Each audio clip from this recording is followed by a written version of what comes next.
10 True Stories of Unexplained Eerie Places That Shouldn't Exist. Story 1. I had in a smallish town on the north shore of Mass, where my brother lived for a while. My good friend and I decided to take a trip up there one spring and arrived to our motel late, around 11 p.m. We were both all keyed up from driving for 8 hours and too much caffeine. So as soon as we checked in, we left the motel to find the closest beach. We found a little town beach a few towns over and put our bare feet in the ocean, took a walk on the shoreline, took a bunch of pics, and just goofed around. The streets surrounding the shoreline were residential and all oddly still and quiet. As we were hanging at the beach for about an hour, we noticed this really thick fog rolling in. The beach had those older streetlights with yellowish, orangish bulbs, and it created this eerie effect. Everything had a kind of otherworldly golden glow. At that point, we started noticing what a weird visual effect the fog was having and started taking pics to capture it. The fog was so thick that with the camera flash we could see these seemingly huge drops of mist water vapor hanging in the air. The fog was insulating and our voices seemed to carry only a foot or two before being absorbed by the mist. Suddenly we see blue and red flashing lights, which were startlingly close before we noticed them. We got freaked the fuck out and started running back to our car and just took off. Although the beach was closed after dark, we probably wouldn't have gotten in any trouble, but our adrenaline was already kind of pumping because of the surroundings. So then we are on the road. Of course, no cops are following us or anything, but we just want to get back to the motel at this point. It was supposed to be like a 12-minute drive away. We are joking around about how weird the night has been and following the GPS when all of a sudden we realized that we were driving on an interchange we had just driven. I remember that the GPS said we were supposed to follow signs for Route 1 North. So we take the exit and stop talking and pay more attention to our surroundings. The fog is so thick that we can barely see 30 feet in front of us. We take the exit for 1N, take a few turns as directed by the GPS, and suddenly we are back on a highway or highway exchange again. The same exact one we had just been on 4 or 5 minutes earlier. The same sign pointing out the exit for Route 1 North sat in front of us. We flip on our flashers and slow down to about 15 mph and take the same exit once again. A minute or two later, we both realize that the route we are driving is the same one we just drove a few minutes ago. At this point, we are both having major creepy déjà vu. There doesn't seem to be any other cars on the roads at all. All the businesses we pass are closed. Houses are mostly dark with no signs of life inside. The whole world is cast in this weird, thick orange air. We are completely freaked out. I didn't mention that this was the night back in 2012, I think, when the apocalypse was supposed to happen or something. So we drove around a bunch more, trying to find an alternate route back to the hotel. I swear we went through the same on-ramp off-ramp we had earlier 2 or 3 more times. Somehow we made it back to the motel, approaching from the opposite direction we should have, at 3:30 a.m. We'd gotten lost for 3 hours in this string of identical, small, sleepy towns on the coastline north of Boston. Either that or we crossed into a parallel universe for a few hours and eventually seamlessly resurfaced in our usual reality. That's pretty much what it felt like. It's one of those memories I'll never forget. I still look at the pictures we took that night every once in a while and reminisce. Story 2. I was 17 and staying with my dad at his place in a semi-rural area in Wareham, Massachusetts one summer. He left to go to a club with his girlfriend one night and left me his credit card to order a pizza. This was around 9 p.m., and the local pizza place stopped delivering at 11. I ordered around 10. They said it'd arrive in about 20 minutes.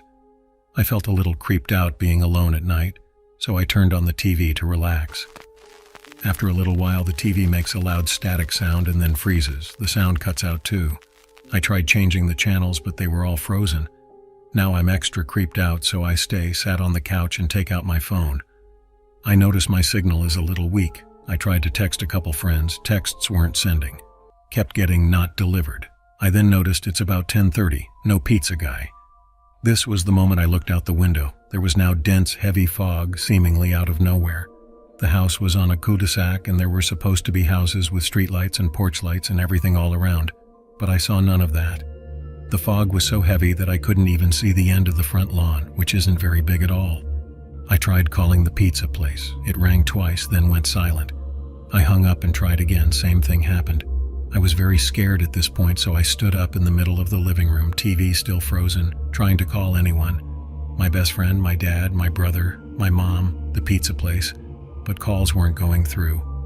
I now had no signal, and my phone wasn't even recognizing the Wi-Fi router.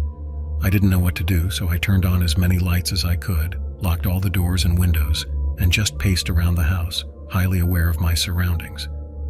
I walked by the stairs leading to the second floor and looked up the staircase. All the lights were off, as they had always been, except for one. The bathroom light, which was literally flickering like something out of a horror movie. It was the only light on upstairs, and it was flickering. At this point, I just went back to the living room, sat on the couch with my back to the corner and cried. I really felt like I was in Silent Hill. It wasn't until 11:30 p.m. that my phone magically started gaining signal back and eventually connected to the Wi-Fi. I looked outside and the fog was starting to go away. Shortly after, the TV unfroze. I called my dad and the call went through. I told him what happened and he, always a distracted guy, just sort of goes, "Wow, that's crazy. You should complain that the pizza never came." I texted my friends and told them what happened. After I calmed down, I realized my dad was right. My pizza never came. With my signal now working, I dialed the pizza place and asked about it. They were confused. They said it was delivered. That's impossible. They read me aloud the address and everything, all correct. I told them I never got it. My dad got home with his girlfriend shortly after I got off the phone. The pizza people were nice enough to deliver me 2 whole free pizzas late after they stopped doing deliveries because of the mistake. But what I want to know is, who did they deliver that first pizza to? Where did I go? Story 3, I was relocating across Texas and, as I normally do, was driving through the night to skip traffic, and because it's more serene that way. I was driving straight through central Texas going northwest, so seeing the hill country change to desert in the full moon was super cool. Anyways, I was driving with my now ex-wife and we were running low on gas. Luckily, we were pulling into a tiny no-name town and we could see an old gas station come around the bend. This encounter happened at about 2 a.m. Now this town only has one road, and this station was right at the edge of town at the end of it. When I say old, I mean very old, the type that you have no option of prepaying. You simply flip up the handle on the machine and you hear the pump inside start struggling to get the gas from the reservoir. It had the old-style tick readers too, not a thing electrical on it. I, being the young man I was, had never seen one before, so I walked into the store to buy the gas before I pumped. The store only had one light in the far back on, and I almost thought it was closed since it was barely brighter inside than it was out in the moonlight. Upon entering, I saw the place was deserted. No customers, no workers, nothing. However, there was an odd tune playing on someone's radio that I couldn't place. An old-sounding, upbeat piano piece was playing somewhere around the corner inside, and I heard shuffling once I walked closer to the source. This place made me feel scared.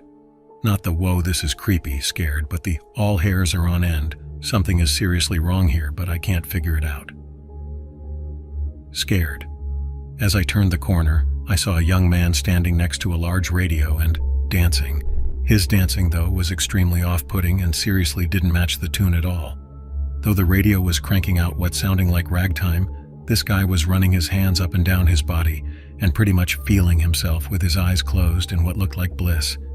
He was going far slower than the music and definitely wasn't on tempo. For some reason, I couldn't speak. I couldn't even move. I was in a trance as every part of me screamed to turn and leave. Finally, I said, "Excuse me, I just need some gas." The guy kept dancing. I said it a little louder, and he finally slowed down a bit and opened his eyes and focused on me. But it was like he was looking at a finely cooked steak. He was looking almost through me and silently walked to the register, not saying anything. I said, just $1.20, please." He again didn't say anything and just stood behind the ancient register, so I just figured maybe he didn't speak the language or was embarrassed I caught him dancing. So I laid the money on the counter and went outside, hoping he'd turn on the pump. I filled up, told my wife about the weird ass scene in there, and turned off the pump to kill the horrible grinding noise from the interior pump, fighting against gravity to get the gas up. Weird thing is, when we were leaving, I looked back in the window and the guy was still standing there behind the counter. This may sound fine, but my money was still on the counter in front of him. It was like he was a robot who just turned off once I left. This is where it gets super weird. A couple months later, I was driving back to San Antonio to visit family, and we figured we'd stop at that old gas station to see it in the daytime, since it had become somewhat of a running joke between us. We pulled into this tiny town and the thing was gone. The lot it sat on at the end of the road wasn't even there. It was just grass, no rubble, no old pump, no lighting, nothing.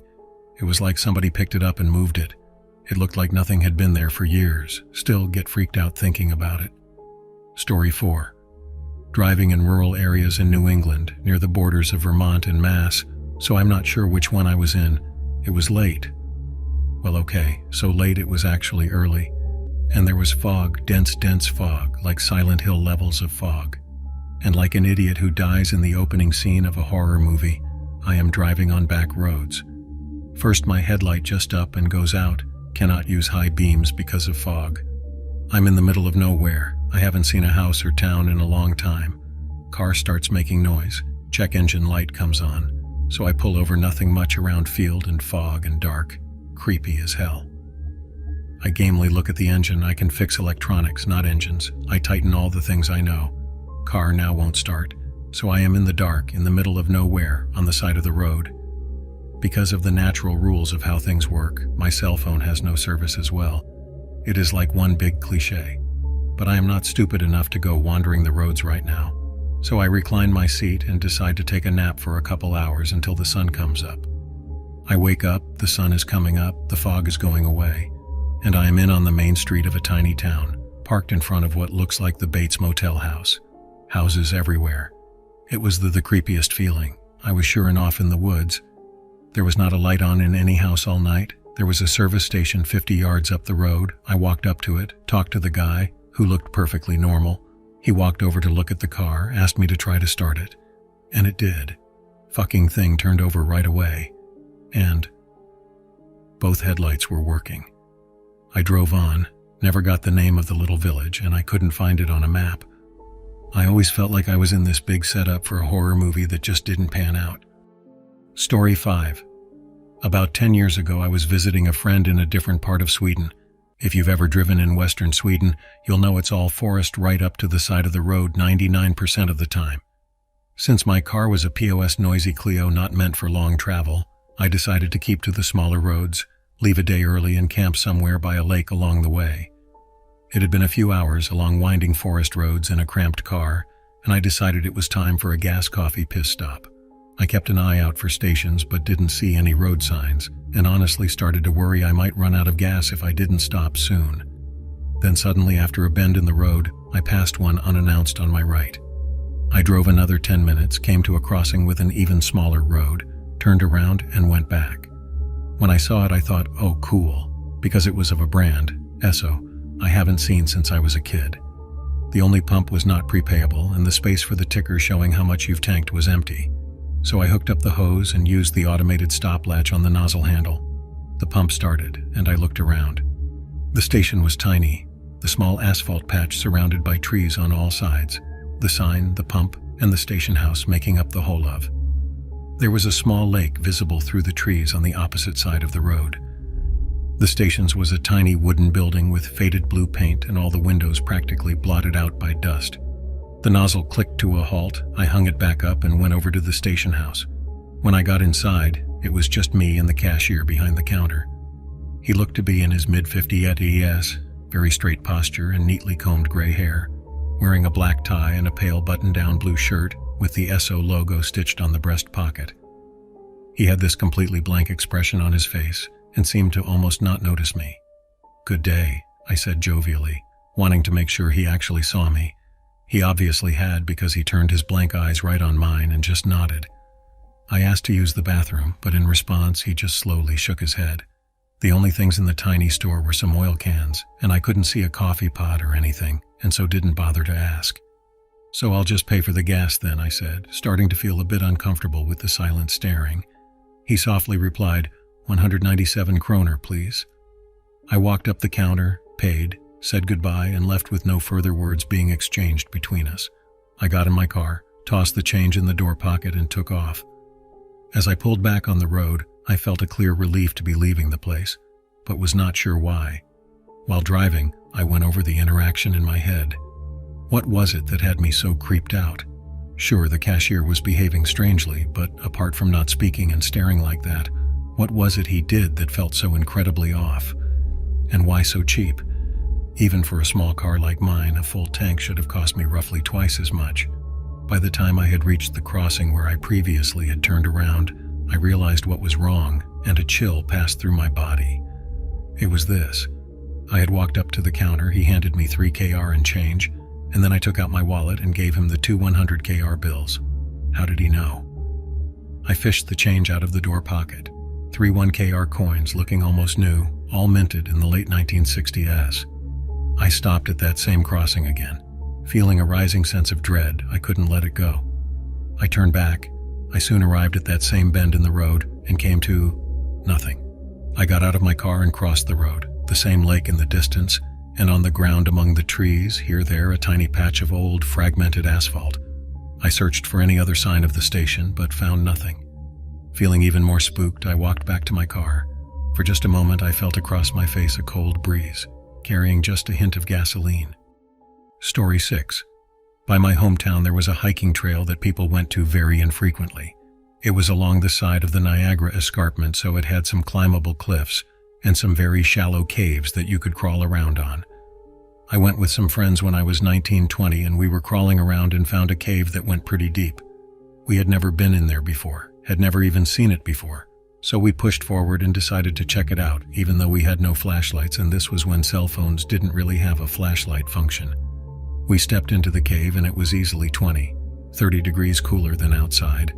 Upon looking around with which light we had, we noticed it was really clean inside the cave, as in it didn't have beer cans littered everywhere like all the other small caves did. While in there, we got a really eerie feeling after being in there shortly, hearing weird and strange things, feeling like we were being touched, poked, and pulled, and not having any way to figure out who was doing it because it was too dark. We were just using lighters to see what was around us. We were convinced one of us was messing with the others, although any time we sparked up a lighter, we were all decently far apart. We decided to hightail it out of there after only a few minutes, convinced to come back with flashlights. We came out to see that it was now dusk outside. When we entered, it was midday. Somehow we had lost roughly 3 hours inside of this cave. We went back with flashlights the next week, but have never been able to find this cave again. It is in Wisconsin Oakfield Ledge if you want to check it out. Story 7. My grandparents had a big farm when I was growing up, and all of the grandkids would help work it over the summer when we were out of school. Anytime we saw a rabbit, we were supposed to get it with the hoe or grab the shotgun. I was around 12 or so when I saw a little rabbit in the beans, and I didn't want my grandfather to see it, so I tried to chase it off. Followed it into the brush on the land, and for whatever reason I just kept following it because usually I'd lose sight of them pretty quickly once they hit the brush. Kept following it until I found what was clearly an old barn ruin. These are pretty normal to happen upon where I'm from, and they're fun to look around inside, so I went in. It was weirdly kept up really well with antique tools in great shape and fresh hay. I worried I had crossed into our neighbor's property, so I hightailed it out of there. I asked my grandfather about it, and he said our land went way far past what I had described, and I couldn't have left our land in the short amount of time I was gone, so he followed me out there and we couldn't find it. I checked every summer I worked there and never found it again. Not creepy, but it always drove me crazy where that stupid barn went. Story 8. In November 2015, my wife, mother, and I were driving from Portland, Oregon to Spokane, Washington. We didn't get on the road until the evening, so it was dark by the time we got to Eastern Oregon. We were traveling in 2 vehicles, with my mom and I in the lead car, and my wife following behind us. We were on the Route 84 East, getting close to the Route 84 North, interchange where we would exit to go north. We were both, wife and I, using our phone's GPS, as going north through the Tri-Cities can be confusing when you're not used to it. We still had another 10 minutes or so before we reached our exit. Suddenly, I noticed the headlights on my wife's car behind me go out. I immediately had my mom call her and make sure everything was okay. She was fine and the car was running like normal, except for the lights. As we were talking, they came back on. We hung up and I looked over at the GPS. To my surprise, we were over a mile past the interchange. My wife had been on her phone with my mom and I, but my phone was still sitting in the cradle, untouched and giving us directions. Neither of our phones spoke up and told us about the exit coming up, as we got to the exit, or when we missed the exit and needed to turn around. They both seemed to have skipped over the alerts for that section of highway. Okay, Maybe we were just distracted and didn't hear my phone, and my wife's didn't speak up because she was on a call. But if you've driven through there, you know that the interchange from the 84 to the 82 isn't that easy to miss. It's a big overpass, signs all over, and it's well lit. Neither my mother, my wife, nor I noticed the physical off-ramp/overpass go by, nor any of the signs we were watching for. It's as if we just jumped ahead a few miles with only the headlights on my wife's car as any indication of something weird going on. Of course, we got back on the phone, exchanged WTFs, turned around at the next exit we came to, and got back on our merry way. None of us were paying particular attention to the time as far as I remember, so none of us noticed if there was a gap or the lack of a gap in the time. Nothing else strange happened the rest of the way home, and we haven't experienced anything like that since then. Story 9. Growing up, my parents were divorced. My dad lived on a decent chunk of land, with the house in the front. The backyard was a field surrounded by trees, woods on two sides, and an open pasture on the other. So in the woods behind the house there was this little river that my brother and I would play in, and we had a pretty good path there. We even dug steps into the side of the hill. So we mainly stayed there, but sometimes would go down river by where it opened up into the field next door. Well, one day we decided to go deeper into the woods instead of down the river. So we take our little day packs and head off. The brush was real thick and was really slow going. So eventually my brother's is like, fuck this, I'm out, just because it was too thick and starting to turn into a swamp. Well, I keep going. Probably about a mile away from the river, I find this concrete pillar and surrounded by trees and shit. So I do what any young kid would do and climbed up it. It was probably 8-ish feet tall, so it wasn't too hard. Well, on two of this pillar there was a hole with metal rungs going down. I take out my flashlight and jump on in, cause why not? I get to the bottom, which felt like maybe 6 or 7 feet below ground. I could fully stand up but didn't have much headroom, and it was a concrete rooms. I looked around and it looked like it was well used. A dirty sleeping bag, empty canned foods, candles, some yard ornaments that were stolen from us a few years prior, some books and a CD player. Freaked me the fuck out and I noped out real quick. It felt like I was being watched the whole way back to the river. Didn't tell anyone because I was a kid and never went back. We eventually stopped playing by the river because it started stinking like sewage really bad. We're pretty sure the neighbor was dumping shit near the river and it was seeping into the ground and water. Story 10. When my brother and I were 10 and 12 respectively, our family went on a hike through the cemetery and into the woods not far from our house. My brothers and I would explore these woods every day, even camped in them before. We knew it like the back of our hands. Anyway, as the family hits our usual spot by the creek halfway through, Brother 1 and I said we'd be back in a few. We wanted to wander off further up creek. So we did. We came across a very large hill we had never seen before. It was littered with what looked like someone's worldly possessions, as if they turned a house upside down, shook out the contents, took the house, and left. There were tons of painted X's on the trees showing someone intended to cut them down at some point. We poked around for a few when we thought we heard our mom hollering at us. So we turned tail and walked maybe 20 feet back down the hill to where our parents were. The entire encounter was maybe 45 minutes long, on our end. As soon as our mom saw us, we got the beating of a lifetime. We'd actually been gone almost 4 hours. She never saw us walk up any hill and remembered seeing us meandering down the straight path by the creek, not turning up a hill that was 20 feet away. She and her husband and our other brother combed the woods for over 4 hours, screaming our names, and couldn't find hide nor tail of us. We pleaded our case and even tried showing her the hill. Surely she was messing with us. So we stomped up to the turnoff for the hill, and it was gone, nowhere to be seen. For years we explored the woods, determined to find that fucking hill. We covered miles and miles of off-path woods. As we got older, we mapped it out. To this day, that hill does not exist. We never found it again. Never found the weird furniture, toys, clothes, and other household items that were scattered across the hill. And never met anyone in the area that had a clue about the hill.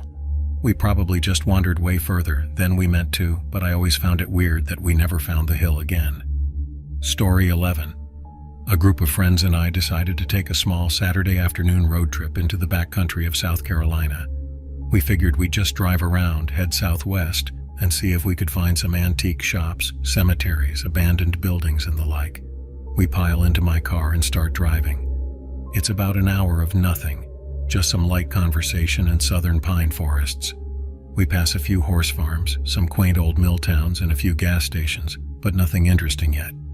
2 p.m. rolls around and we decide we wanted to get something to eat. As a rule, we always like to try local diners and restaurants, so we kept driving until we saw a faded road sign for a town. It was about 5 miles down the road and we figured that's good enough. As we're driving through the town, we notice there's no one out. No cars on the roads, no people on the streets, and no real houses. The streets are lined with abandoned and boarded-up warehouses, shops with broken windows, and a few broken-down cars from the 90 AS. The further we go, the worse it gets. We finally get to a diner that's right off their main street. It looks like there's about 10 people eating inside and there's a few cars in the parking lot. Seems like they're open. Here's where it starts to get weird. We open the door and step in. As soon as we clear the threshold, everyone stares at us. It's like in movies where the record scratches on the jukebox and everyone looks, except far more uncomfortable. In the middle of the diner is a large table with 6 people around it, who all turn back to their food and start whipser talking. The waitress nervously shuffles up to us and quietly asks how many. My friend Chris takes the lead and says 4 in just a normal speaking voice. Everyone looks at us again, and the waitress, who looks barely older than 16, recoils, but takes us to our table. She sat us in a basic 4-top near the large table in the middle. She takes our drink orders and leaves. Once she goes, we all whisper about how weird that was. While we're talking, the line cook is just staring at us with this violent look in his eyes. We all figure out what we want and wait. We sit in awkward silence for about 10 minutes before the waitress comes back. She takes our orders and disappears into the back of the diner, leaving us alone in the dining room with the people at the other table. It gives us some time to look them over.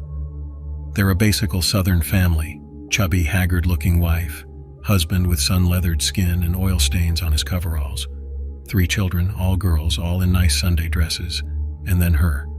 The other woman was dressed like the younger girls but looked very much in her 40s. She wore a red paisley-patterned dress with frilled lace at the collar and cuffs. Her hair was long and stringy and covered the bulk of her round face. To the left of her was a doll, seated in a high chair for babies. The woman would sometimes lean in towards the doll and whisper something, then giggle. Soon the waitress dropped food off at their table, but set a meal down for the doll too. She commented on how pretty the woman's daughter was and left. About 10 minutes later, she came back with our food, silently left it, gave us the side eye, and walked away. The waitress came back to refill the other table's water, where she asked everyone how the food was, but asked the doll too. When she asked the doll, she spoke in a baby voice. The woman then picked up the doll, held it in front of her face, and spoke in a little girl's voice. She was being the doll. My other friend looked at me with the most terrified, wide-eyed expression. She worked with disturbed children as a therapist in a court-mandated facility. We shoveled our mediocre food down and my friend Chris just dumped $40 on the table and we left. As we were leaving the town, Chris was looking for any sort of town name. I was checking to make sure we weren't being followed. This happened about 6 years ago and we still can't find that town. No one remembers the name or the road it was off of, but we remember being there and what the diner looked like. 7 travelers of lonely roads, workers of creepy and late-night jobs, shared their scariest stories. Story 1. To set the scene, I'm a semi-professional mountain biker and love exploring. Here's my story. I was bike packing with some buddies in the Northwoods of Wisconsin. We are 2 days into our trip. For those of you who don't know, it's like backpacking or hiking but with bikes. It was early winter but not very snowy, just cold. We were about 3 days into our trip, and it was getting dusk out, so we decided to go off the trail a little bit and look for a spot to set up camp. The sun is setting. That's where things got weird. Very, very weird. We saw an area that was in a sort of mini valley, grove. Just some little hills about 10 feet each and trees on top of them. It was early winter with barely any snow on the ground. When we started to bike to the grove, the snow started to thicken, a lot. It went from 2 inches of snow to 6, then 8, then a foot. There were mostly evergreens, and a few trees whose leaves hadn't fallen off all the way yet. We had to walk our bikes through it. We all wanted to turn back and find a different spot. But we had to get to where we were going. It's a biking thing. Lol. As soon as I would think about turning around, I started to think about how nice that mini valley was. It was like something else thinking for me. Kinda like when you're just a little bit drunk. My buddies all kinda just looked at each other as if we all had weird vibes. We pushed onward to the grove, then it started to get very sunny and warm. But the snow stayed at about a foot. It wasn't melting at all. We didn't really notice it at first until my friend, let's call him Jeff, took off his coat. It was like when you hear someone say, "Don't itch your face," and then your face itches. Basically, we all noticed how hot we were and started to sweat, like we were warm, on the inside, but not the outside. It's really hard to describe. When we got to the area, we heard leaves blowing in the trees. It sounded much too loud to be from the few leaves on the oaks and maples. It was early winter, and the closest evergreen was like 100 feet away. And these leaf sounds were right above us. I started to get a really bad feeling about it. It was like the "we aren't supposed to be here" feeling. Most of my buddies didn't notice, but my friend, who we'll call Eric, gave me a look that said, "You feel that too?" We set our gear down and our bikes up against a tree, settled down for a bit and played some games. But after a while it started to get dark, so we set up our tents, our little fold-up stove, and our gear. We talked and drank and smoked some ciggies. We were all having a good time for several hours. My friend Eric recommended that we should get some sleep because of how late it was. We went into our tents and settled down for the night, or they did. There were 2 tents and 3 people in a tent. This is where it got scary. Damn right spooky fucking shit. After everyone went to sleep, I was working up abruptly. I heard some animals running around the tents for about 10 minutes and got annoyed. So I sat up in my sleeping bag and zipped down the window flappy thing that covers the mesh window, and I saw some coyotes. Okay, no big deal, we're 6 on 4. So I quietly zip up the window flappy thingy and try to go back to sleep. I can't sleep. I wasn't worried about the coyotes, but I knew something else was out there. I had a terrible gut feeling. I felt like I had liquid fear in my veins. That's the only way to describe it. Then I heard a yelp and a whine, then a second later a soft thump. I heard the little coyote's feet running away. It took me a second to register what could have done something like that. Then it clicked, and I was like, okay, shit, oh fuck, oh damn. That's now how things work. I realized that something must have big kicked one. There was an absolutely disgusting smell, like mildew, burnt milk, and body odor. I thought it was a bear or something, so my dumbass, save me the lecture, grabbed the can of bear spray that I kept in my bag, and I grabbed my pistol. I unzipped the tent as fast as could and froze in place. I couldn't move, like physically not being able to move, not because of fear. I don't know exactly what the fuck it was, but the creature was doing it. What I do know is this: it was not a bear. It stood up. It stared at me for like 3 minutes straight. Whatever it was chiseled ASF. Skinny, yet chiseled. Its eyes were black with blue pupils. Its head was like the shape of an upside-down sock. But its cranium jiggled a little bit when it stood up. It was tall, like maybe 15 feet tall. No hair, lanky and skinny. Its skin was in between tan or opaque, but very smooth and shiny. It had long arms and long legs. It was humanoid, that's for sure, but its limbs were oddly proportioned compared to that of a human. Almost dog-like, or cat-like. Its neck was like a foot long, but it looked layered, like gills, but made of skin. It breathed kinda raspy, like an old smoker. It had long-ass curly fingers, no fingernails. Or none that I saw. They just came to a tip, like a pencil tip. Its mouth was circular. I could understand what it was thinking. I could not hear its thoughts. More like its intentions. I hope that makes sense. I couldn't move because it didn't want me to move. It was studying me. It knew what I was thinking. It knew it was gonna shoot at it. It didn't want us to leave. It just wanted to be safe and trusted. It was lonely. It let me go after about 30 seconds. I just sat down on a rock while I stared at it. No matter what, I could not break eye contact with it. I didn't feel like I was in danger. But after its heavy neck breathing and creepy eye contact, I heard a soft, almost anime voice type of whisper in both my ears, and it said, Green is the color of life. You, Matt's got style, baby."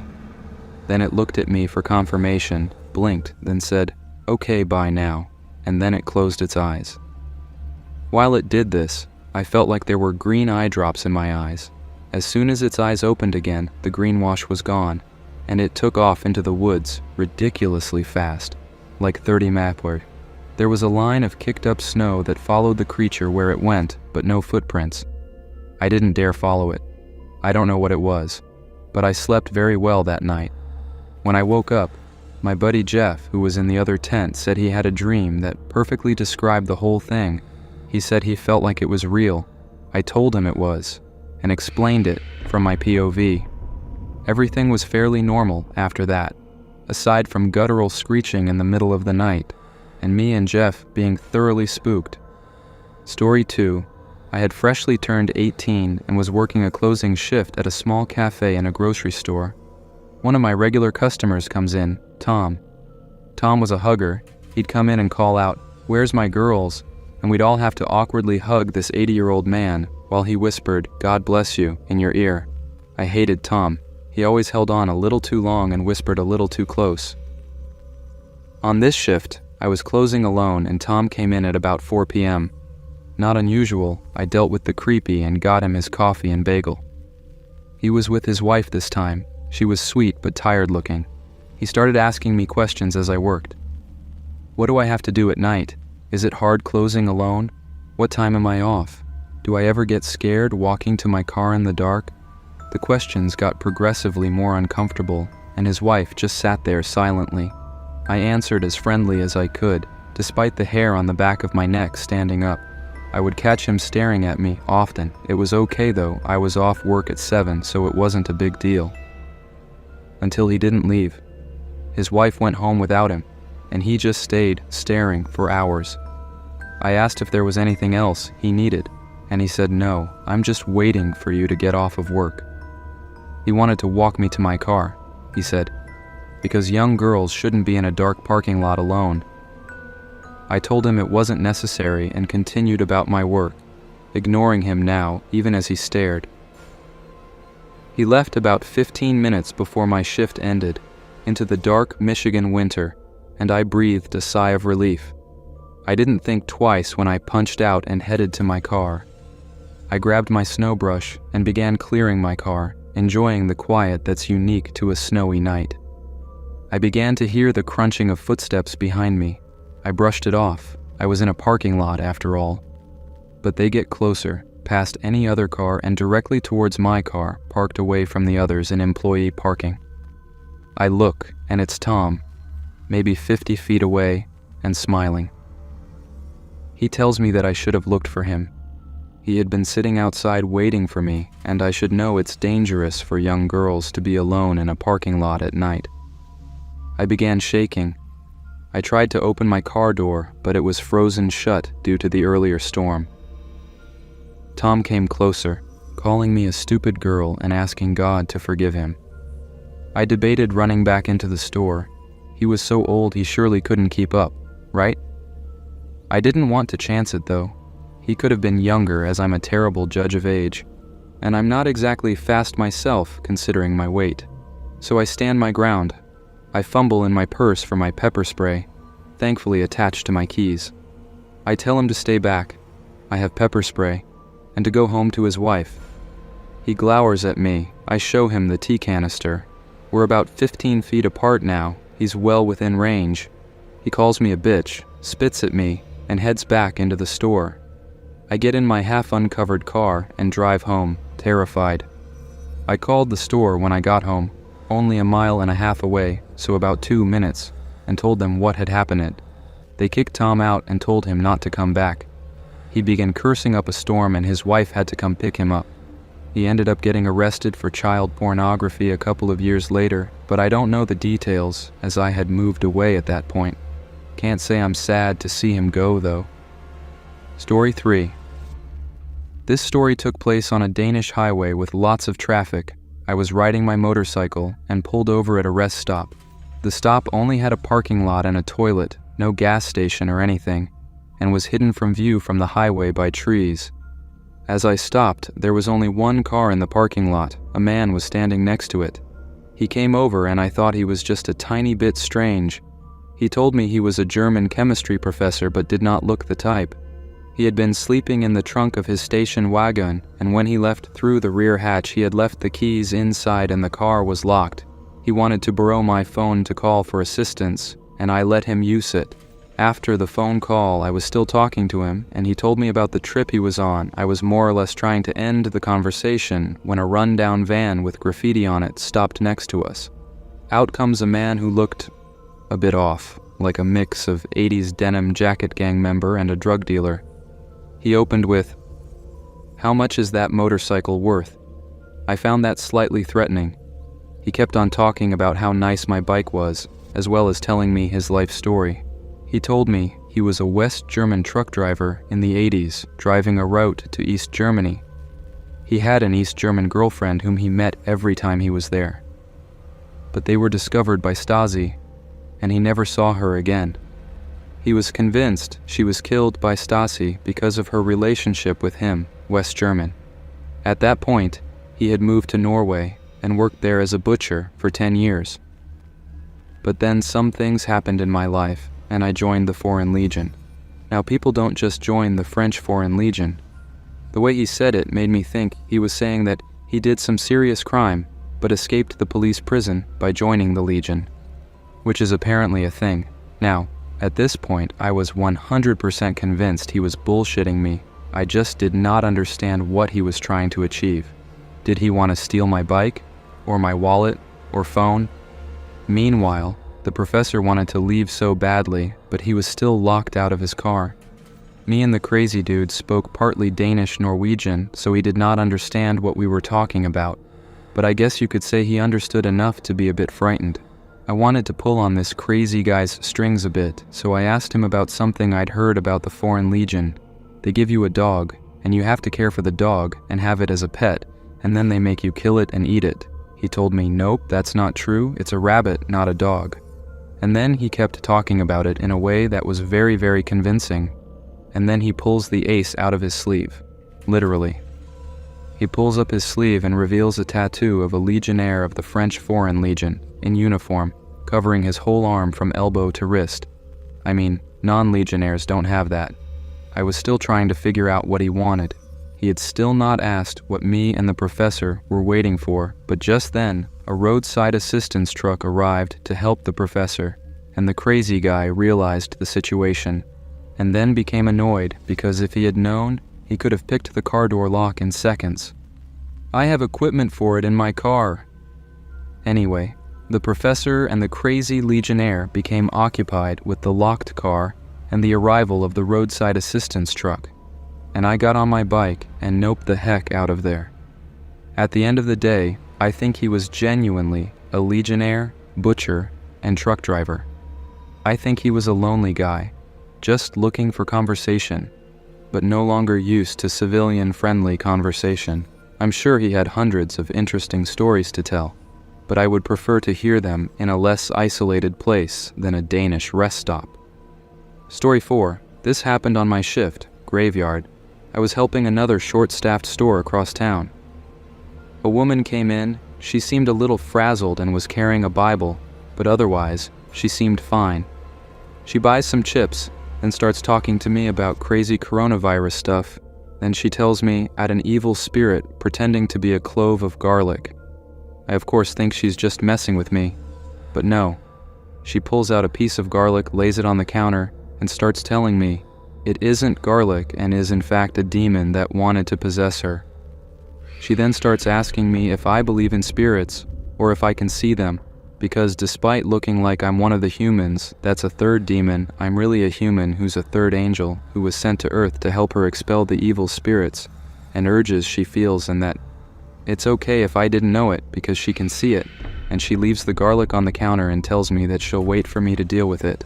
Now that's pretty much where the original incident ended. A few days later, about 2 a.m., maybe 2:15-ish on a Tuesday, I'm working the graveyard shift at my usual store when this woman pops up again. She proceeds to just buy some candy and sort of hang out asking me about jade, the jewelry type. and incense, and if we've met before. Nothing as weird as before. Now, the weird thing is, I didn't hear or see her come in before she approached the counter. We have a loud-ass siren thing that turns on when the doors are opened and only shuts off when they're closed. This is normally not a big deal, but considering I'd been stocking and cleaning in the front the whole time, and had only gotten 2 or 3 customers beforehand, yeah, it was a bit weird. She hangs out a bit longer, then rushes to the restroom and doesn't walk out of it till about 6. Says have a nice day and just walks out of the store like nothing. This freaks me the fuck out because I cleaned the restrooms a little bit after she went in, and she somehow managed to slip out or hide somewhere when I went to clean them. Outside of hiding in the stalls, there is nowhere to hide in the restrooms and there are no windows to slip out of. And like a jackass, I looked up at the top of the stalls and at the ceiling thinking, she had pulled a Spider-Man, but nope, she just, poof, disappeared, then reappeared and left, super casual a couple of hours later. TL, Dr. Customer told me she ate a demon trapped in garlic and I was half angel. Then a few nights later she shows up again, pulls a Houdini in the bathroom, randomly exits the restroom, and leaves the store a couple hours later. Story 5. An old job I had was located on an industrial estate in the middle of an expansive, abandoned, and disused airfield. One of those places where even when the sun shone, if the estate was quiet, it was eerie. It was a small business, and because of the nature of the work, the main bulk got done in the morning, leaving the afternoons quiet and therefore only manned by 1 or 2 members of staff. On this particular day, it was just me as my colleague was out at a meeting. It was a sunny, normal day, and I'd been in the midst of doing very little, as you do when left to your own devices in a quiet office, when I decided to take a break to pee. Now, because of the weird layout of the building, to get to the toilets, you went downstairs, took a right at a crossroads, the front door on your left, through the, at that point, empty warehouse, and followed the loop, leaving you directly under the main office. So there I am, having a grandiose wee when I hear the front door open and close. At this point, I'm not fussed. My colleague is due back in, so it's most likely them, and if it's not, it'll be one of the drivers anyway, who quite often pop in and out. As I finish up and flush the toilet, I peer out the small window behind the loo to scout our section of the car park and just see who's arrived. Only, there are no cars bar mine. That's kinda odd, and I'm a little unsettled, but I shake the feeling off by figuring it's a nice day, could just be a driver has walked around. As I move to the sink and start washing my hands, the floorboards above my head start making the very familiar creaks and groans of somebody ascending the stairs, and I can tell exactly where they are by the sound of which stairs they're putting weight on, so somebody's definitely in and heading to the office. For some reason, the weird unsettling feeling of earlier starts coming back over me, so I finish up doubly quick time and come out of the toilets just as the main floorboard of the office creaks. I'm calling out all the time as I take the loop back around and through the warehouse. As I reach the bottom of the stairs, there's nobody on them, and as I say, all the time I've been walking, I've been calling out, figuring whoever it is would most likely stop and hang back to wait for me. But there's nobody. Now really creeped out, at the foot of the stairs I call out again, just in case they haven't heard, expecting somebody to poke their head around the main office door. Nobody does. There's just silence. By this point, I'm petrified. I'm on my own, in the middle of nowhere, and somebody has decided to play peekaboo in this building. With my heartbeat pounding in my ears, I take the first few steps. Alongside the stairs, there's a downstairs office and a small window that allows you to peek into the room. I check that. There's nobody in there. I carry on up, now fully on guard. At the top of the stairs, there's another crossroads, the main office on the right and the conference room with shut door on the left. I reach the landing of the stairs, fully tensed, with my keys in between my closed fist. I turn the corner. There's nobody there. The office is empty. But I have 100% heard somebody come in and up the stairs. The door is so heavy that the sound of it opening or closing is unmistakable, plus the same for the floorboards, which always give away someone's movements. All the hairs on the back of my neck stand up. The only place somebody could be is directly behind me, in the closed-door conference room, and there's no way I'm opening that. The room is massive and pitch black. I leg it downstairs just as my colleague pulls into the car park. I explain the whole thing to him, and together we brave the conference room. He pushes the door open. I hit the lights. Nobody. We scour the warehouse, even though there's no way that somebody could have got out. The shutter doors are down and locked. We check every room, everywhere. Nobody. To this day, it's the creepiest thing that I ever experienced in the building. I know what I heard. There was no way it could have been wind or heating because the floorboards make specific noises when people are on them. I'd know. I'd heard them enough times. There was no way that anybody could have gone past me, whether in the warehouse or not, as the corridor is so small. I would have seen them or heard the door click again when they left. I've got no explanation. All I know is I heard it. Story 6. I used to work at a coffee place. We opened at 5 in the morning, but we were there at 4:30 to set up. We closed at 8 p.m. and left by 8:30 or 9, depending on when we finished cleaning up. One night a week was a deep, clean session, so we'd leave closer to 9:30 or 10. I did my fair share of both opening and closing in my almost 4 years there, and definitely saw some pretty interesting folks in all that time, especially when opening. Lots of homeless people who were sadly mentally disabled or drug addicted. We were in a part of town that was not as nice as it used to be. One morning when I was opening, me and my opening barista, I was the supervisor at the time, were the only ones in the store. I was in the back of the store setting up some tips. She was in the front brewing coffee and tea and so on. Suddenly she started screaming bloody murder. I grabbed a box cutter and ran to the front. She had been cleaning a drain on the ground by the sink right next to the drive-through window. She had been bent down, but when she stood up again, there was a man in with his face pressed to the window, literally inches away from her just through the glass. He was just staring at her with this huge, super terrifying grin on his face, just up against the glass. He was super dirty and messy, and for some reason had a pink blanket wrapped around his shoulders.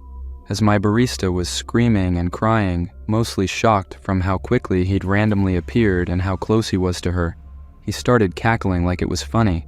I don't really know why, but that pissed me off so bad.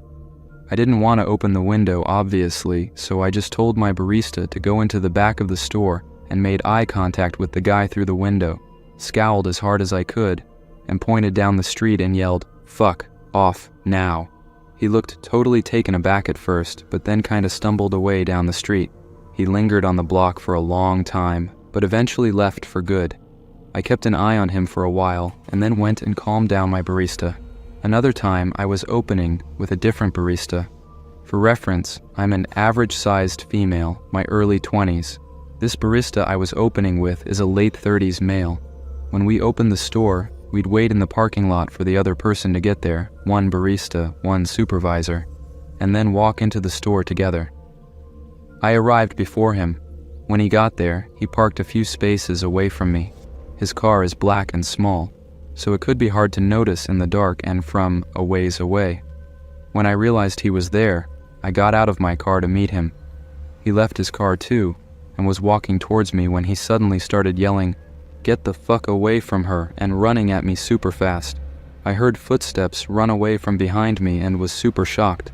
Apparently, someone had been hiding behind my car, waiting for me to get out. They hadn't noticed my coworker show up and were scared off by him, thank God, because I didn't even notice anyone was there. A few weeks later though, when I was closing with a different barista, it happened again. My barista's partner was picking her up from work that night and was waiting in the parking lot since she got there a little early. Luckily, my barista partner was also a cop. She noticed someone was crouched behind my car and called her partner to tell her to tell me what was going on, then went to investigate and shoo the guy away. As soon as he saw her, he ran away again. My barista and her partner both walked me to my car though, just to be safe. Story 7. Back in September of 2017, I loaded some camping gear onto the back of my bicycle and spent the next 20 days riding almost 2,300 miles clockwise around Lake Michigan, starting and ending at my home in south central Wisconsin. I didn't really like paying to sleep in the ground, so instead of paying for proper campsites, about an hour before dark, I'd just start looking for somewhere I could disappear into the woods or something to pitch my tent. As the second day neared its end, I was riding on a gravel bike trail that paralleled a small highway between two little towns. I started looking for a place to camp, and before long, I found what I thought would be a decent place. A small grass road crossed the bike trail. To the left, it connected to the highway. To the right, it led to a clearing with maybe 8 or so semi-truck trailers.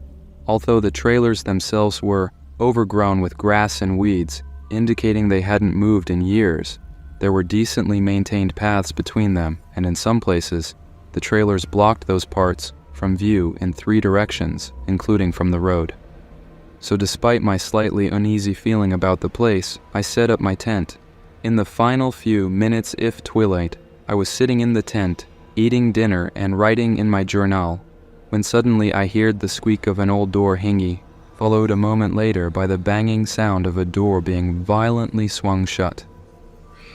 Now, I mentioned earlier that I was already a little bit uneasy about the place.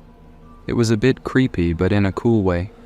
When I heard that sound, it very much amplified my uneasy feeling about the place. My mind jumped to all kinds of confusion about how it must have been somebody living in one of those trailers coming out, and it was only a matter of a few moments before he'd see my tent. I decided to get the hell out of there. I broke down my tent in record time, loaded everything onto the bike, and continued on by the light of my headlamp. As it was now pitch black out, maybe a mile down the bike path, I found another clearing in the woods, this one without creepy abandoned trucks, and pitched my tent once again, before having a peaceful and uneventful night's sleep. In hindsight, I realized the noise was likely just an unlatched trailer door swinging in the breeze. But even so, the place was freaking creepy, and I was almost looking for a reason to break down my tent and continue on. That noise ended up being exactly the reason I needed it. 4 remote place workers' creepiest stories. Story 1. My name is Jacob, and this happened when I was 18. I was working at a fast food place which was beside a remote highway. I was working hard to afford my apartment while taking classes at the local community college. I normally worked the later shifts at the drive-through window, which is the one spot most employees hated working the most, as you constantly have to deal with extremely impatient, oftentimes very rude people on the phone or have music blaring, and they don't realize that I wasn't the individual who took their order, so it's not my fault if it's wrong. In addition to that, you're constantly on your feet and exposed to the elements no matter how cold, windy, or rainy it is. You have to keep leaning out into it. I worked the late shift with 2 people. Connie, who was a high school dropout. She was always late to work and never invested in what she was doing. The other was Dave, who was a deadbeat, who often smelled like weed and only kept the job because of his parents. Otherwise, they would throw him out of the house. He was 32 years old. One night, after 11 p.m., I was by the drive-thru on an extremely cold January night, flipping through the pages of my class notes and trying to keep myself warm by the frying machine. Connie was mopping while looking at her phone, and Dave was in the back probably getting stoned in the walk-in cooler. Considering how cold it was, we rarely got any customers at this hour, and even if we did, they were almost always college kids or truck drivers passing by who used the drive-thru, but never physically walked into the restaurant. I stood up, stretched my legs, and told Connie that I was heading to the bathroom. It was around 11:45 at this point. I came back in less than 5 minutes later with Connie in the same spot she was before. I walked past her and turned the corner to return to the window and froze dead on the tracks as I saw a bald man in a black hoodie standing directly outside the window staring in. His eyes were wide with a blank expression. The figure made direct eye contact with me and smirked and slammed his palm against the window. I had no idea what to do. He didn't look like a customer, and inside my head the words psychopath, danger, trouble, and death all exploded like fireworks. The window was already shut and locked to protect me from the cold, but the doors were all unlocked, and this person could easily walk right and grab any one of us if he wanted to. Soon he spoke in a low voice which was inaudible. I could read his dried lips as he said, "Open the window," and fogged up the glass with his breath. Even if it was a regular customer, I was under no obligation to open the window. It's unlawful to serve walk-ups at the drive-through window, certainly for their safety, but also for ours. I shook my head to deny his request and backed away. I called Connie over my shoulders to lock the doors, and this whole time, he didn't break eye contact with me, and to the best of my memory, I don't even remember it blinking. His blank expression changed into a sinister smile, and I kid you not. His gums were black. I could see them clearly. They were as black as licorice. He hissed again, opened louder this time, and slammed his other hand against the window and licked the window glass with his tongue. That's when a third hand slammed itself against the window, a left hand, and it was just as pale and skeletal as the other two. I lost my mind and a shiver ran down my spine. "Call the cops!" I screamed and ran back to the office, which was the only room with locking doors and no windows. I heard Connie scream. She dropped the mop and ran to the back with me. All the yelling attracted Dave. He came to see what was all the fuss about, and I shouted for him to come inside. We looked at the security camera, and that man was still standing outside the window and started banging his head against the window in an attempt to break it. We locked the office door and called the cops, explaining to the operator that there were at least 2 prowlers outside, acting in a threatening manner towards us. I kind of expected it to be over after I called the cops. If it was a prank, they would run once they realized they scared me enough to call 911. But it didn't end there. We watched as he left the drive-through window, circled the building, and made for the front door. I was still on the call with the operator. Connie was freaking out as much as I was, and Dave was muttering something about not getting the police involved, likely because he was carrying weed. Minutes later, the power went out and everything, cameras, lights, the whole building went down. And barely 10 seconds later, after we all had quieted down after shouting at each other in the dark, we heard footsteps in the dining room area. I whispered to Connie, asking if she had locked the doors. She didn't reply, and we heard footsteps going past the office. My heart was pounding like crazy, and after another few minutes we heard the wail of police sirens outside. We were expecting for the police to shout at someone to get on the ground, but we never did. We waited until the police identified themselves and got out. Since the power was down, we couldn't show the cops the security footage, so we just told them what we saw. They searched the whole building but didn't find any trace of those men. The owner of the restaurant showed up about an hour later after Dave and Connie had left. The next day, my manager called me and asked me to work the night shift. I asked him if the creep from last night had been caught, and he said there was no creep. I told him I quit and hung up the phone. I had no idea what caused the power outage, which apparently erased all of the security footage from the day, and without proof on video. My manager and the cops concluded that was an elaborate prank. But it still bothers me to this day, as I know what I saw was not some childish prank. Story 2. Live in the southern province of the Netherlands. I'm 20 years old, and all my life I've wanted to work as a caretaker for people with a disability. Just a few months ago, my dream came true, and now I work as a full-time caretaker at a living facility in Limburg. The story takes place at this facility when I was just 17 years old and worked there as an intern for my education. The living facility is situated right outside the city, away from all the hustle and bustle, and is surrounded by woods to provide a peaceful environment for our patients. The facility consists of 3 houses that are internally connected. Each one can house 8 people, which makes a total of 24 patients that live in the facility. Each patient has his or her own room, ranging from small to large, to a separate bathroom and kitchen and a shared bathroom in the hallway. One day, one of the patients who had lived there for 3 years moved out to live at another facility. His family claimed that the patient did not feel safe in his room because he would hear knocking coming from his closet. We made our apologies for the inconvenience but didn't think much of it. A month later, when the room was cleaned and disinfected, a new patient came to live in the empty room. It was an elderly man named Rick. Rick was a warm and kind-hearted man who loved talking about horses that he had as a child, as well as his great love for Russian opera. We would often hear him sing opera, and I must admit he had quite a powerful and wonderful voice.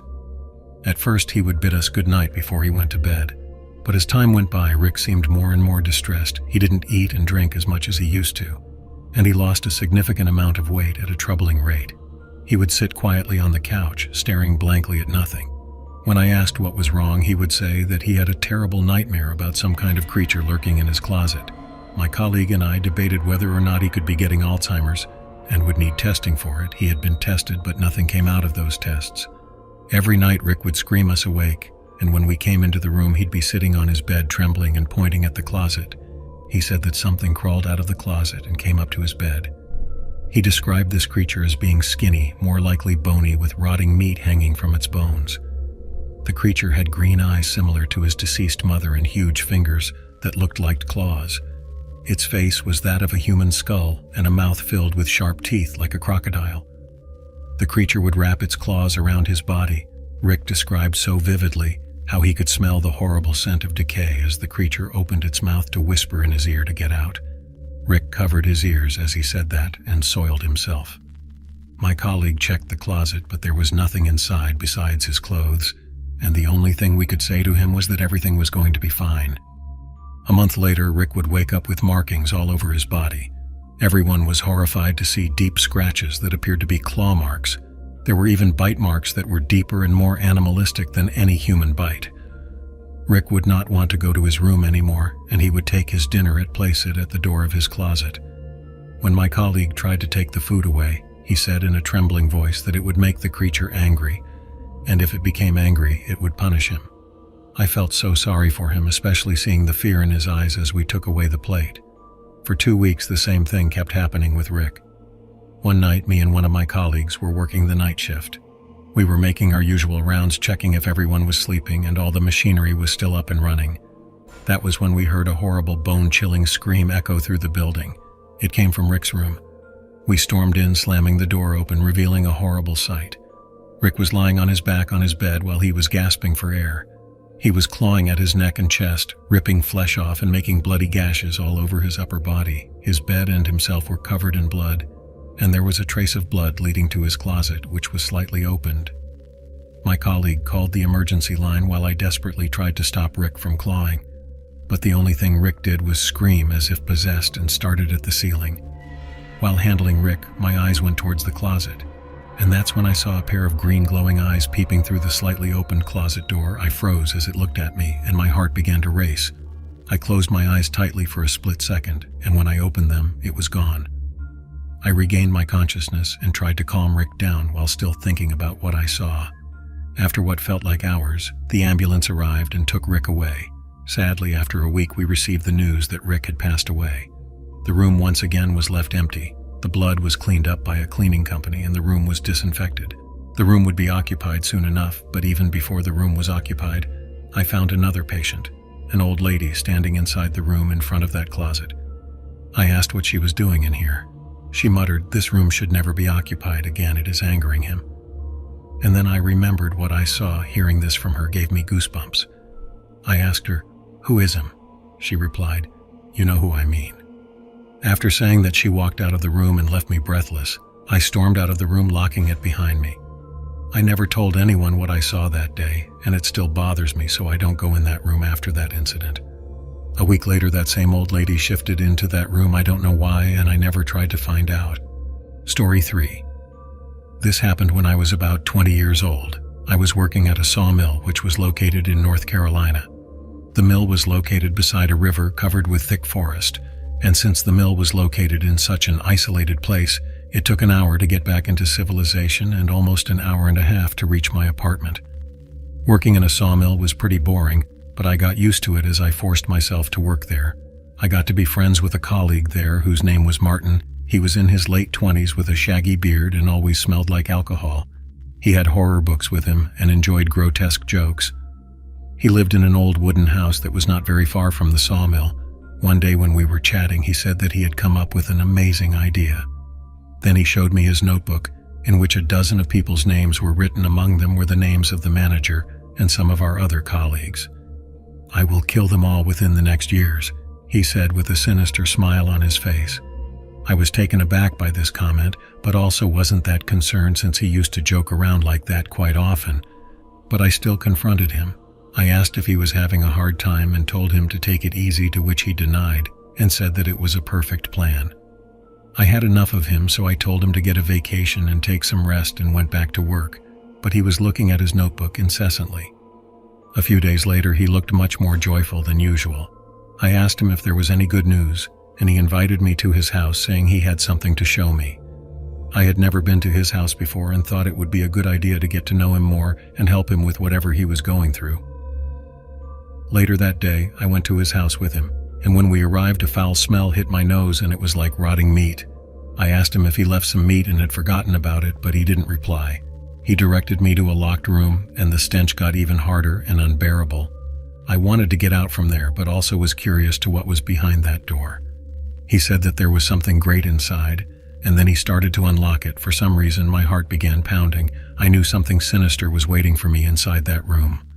As soon as he opened the door, the foul smell gushed into my nose, and even though I was covering my nose and mouth, I threw up right at the spot. He laughed and switched on the room's lights.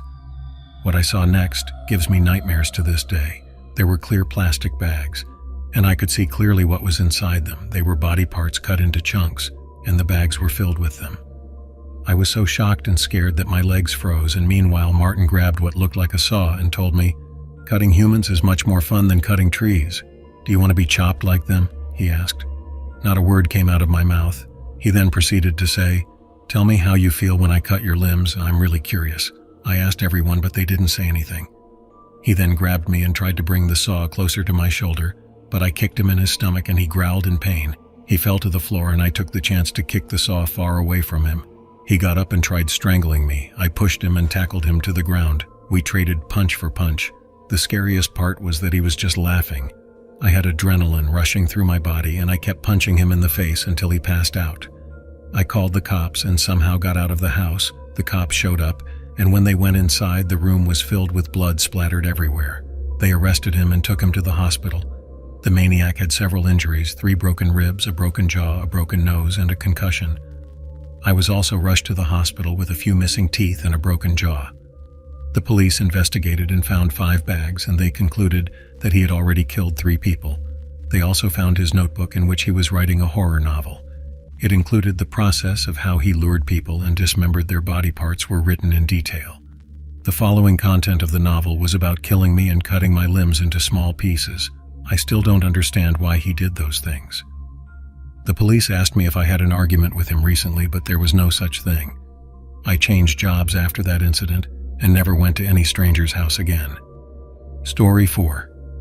I am a father, and I was tragically put in a position to give away my daughter for adoption since my wife passed away in childbirth.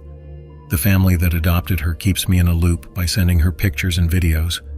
The incident took place 4 years after, when I was a forest ranger in West Alabama, about 50 miles from Georgia border. It was October time, and we got information that deer were going missing from a certain part of the forest. Me and 2 of the other members were tasked to find out what was causing the disappearance. We prepared to leave for the forest and packed our supplies. We left at about 12 p.m. and reached our destination at 4 p.m. We set up a tree blind and set up our sleeping area and gathered dry wood for our rocket stove. We decided to relax for a bit before searching the area. Around 9 p.m., my colleagues had already gone to sleep, and before sleeping I sat around the fire watching videos of my daughter playing and talking until I got tired and went into the blind, which was about 12 feet in the air. I was going to get some shut-eye, and I ended up falling asleep rather quickly to the sound of the forest. I woke up in the middle of the night to dead silence and one of my colleagues snoring. Besides the snoring, the entire forest was deathly quiet. The night air cooled my face as I sat up. While I sat there waiting for any noise to come through, it was as if the night had died. After a few minutes, I decided to ignore it and tried to get some more sleep for the investigation tomorrow. It took about 30 minutes before I started to doze off again when I heard something that shook me to my core. I heard my daughter's voice. At first I thought I was hallucinating, but about 30 seconds later, I heard it again, only this time it was louder and clearer. I startled and woke one of my colleagues. He was half asleep and couldn't understand what I was trying to say. He just said it must be my imagination and then went back to sleep again. The voice said, "Daddy, help me." It was unmistakably my daughter's voice, only it sounded like a recording. I checked my phone, but it was turned off to conserve battery. It was a rather bright night, so I decided to peer out of the blind to see if I could see anything. In my head, I wanted to see what was using my daughter's voice. She was 600 miles away from there. There was no way she was out here with me. I wanted to investigate, so I climbed down the tree blind and took my rifle with me. I searched the area from where I heard the voice. I was too scared, but I kept going. After walking for like 10 minutes, I stumbled upon deer corpses. They looked like they had been attacked by an animal, but the bite marks were too big, unlike the wild animals living in the forest. That's when I heard the voice again. I saw a tall creature about 8 feet tall. My breathing froze and my eyes widened. It was sniffing the air. It had no hair. Its ribcage was clearly visible and had long, lanky arms. As it sniffed the surroundings, and I knew if I made a noise and tried to run, it would chase after me and I wouldn't make it back on time. So I stood still and watched in horror as it let out the voice of my daughter again. I couldn't believe what I was looking at. Sweat started dripping through my fingers as it roamed the area for about 5 minutes. I refused to look away from that creature until I watched it leave the area. After about 10 minutes, the sound of the forest was lively again, but my legs were frozen in that place. As soon as I saw the coast was clear, I sprinted back to the blind and woke up my colleagues. I told them nervously what I had seen, and they just laughed and said that I must have had a bad dream. After that, they went back to sleep, but I for sure wasn't able to sleep the rest of the night. The next day I had a high fever, so I rested while the other two went out to investigate. I told them about the dead deers I had seen last night. They went in that direction, but found nothing, since I was sick, and there was no lead to the disappearances we left. I was in the hospital for 2 days. I never returned to that area. I told one of my native friends about this incident, and he said that what I saw that day was probably a Wendigo. I moved cities, but still work as a forest ranger, thankfully. I never encountered that creature again. 5 bone-chilling late-night gas station stories.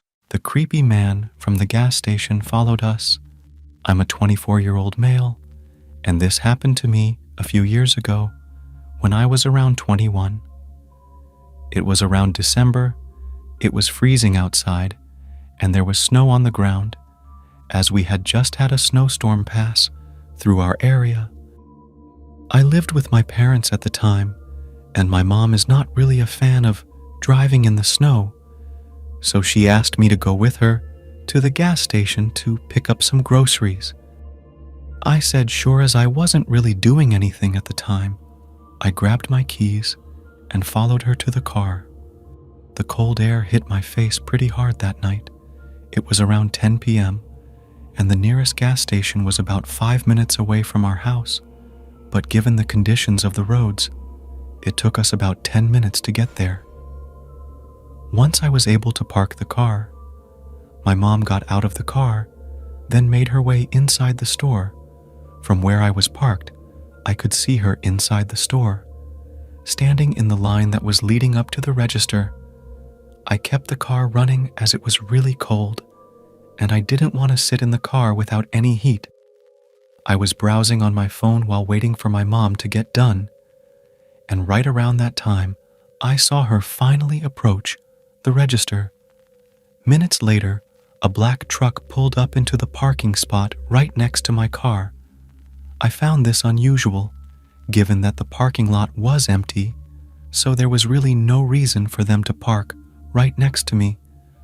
But I kind of just chalked it up to them wanting to be as close to the entrance as they could, and given how cold it was that night.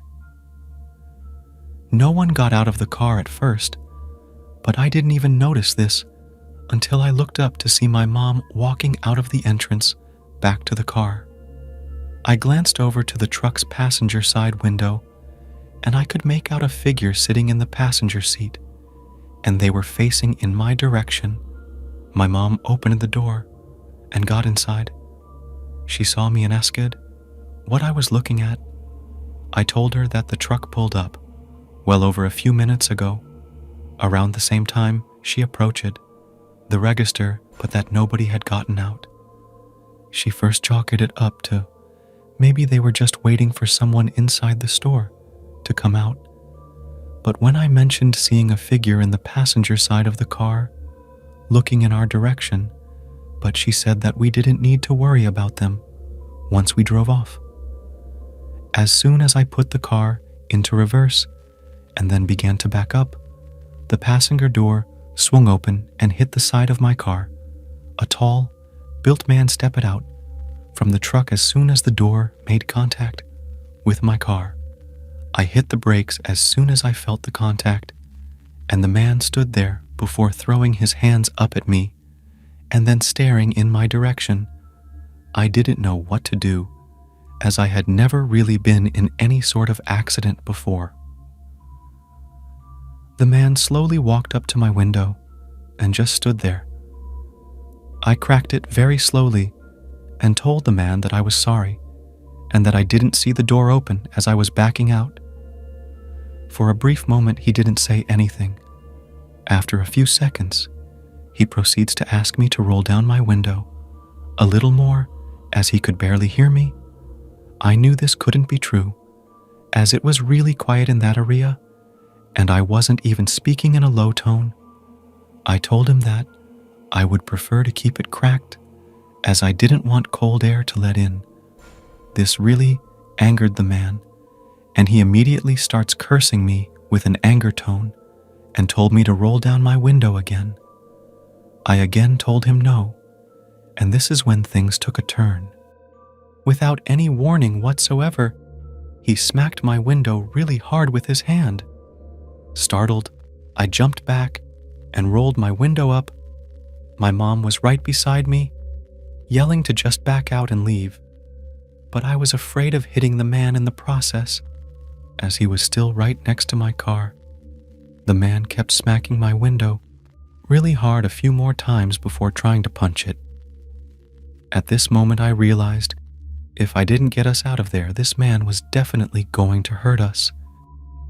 I could see the cashier inside the gas station heard what was going on, and he looked to be on the phone with what I could assume was the police, but there was absolutely no way I could wait for them, as the man was now punching on my window and kicking my door. It was like he had totally lost it. I told my mom to hold on as I put my car on reverse again and backed out of there, just barely missing the guy by a few inches. After getting back on the road, I finally thought that was the end of it. But as we made our way down the road to a stoplight, I was able to see headlights that were fast approaching from behind the car, and once it was close enough behind us, I could then see it was the same truck from the gas station. There appeared to be 2 people inside of it. I assumed the man I had encountered must have been the passenger, and the driver was someone I hadn't noticed before.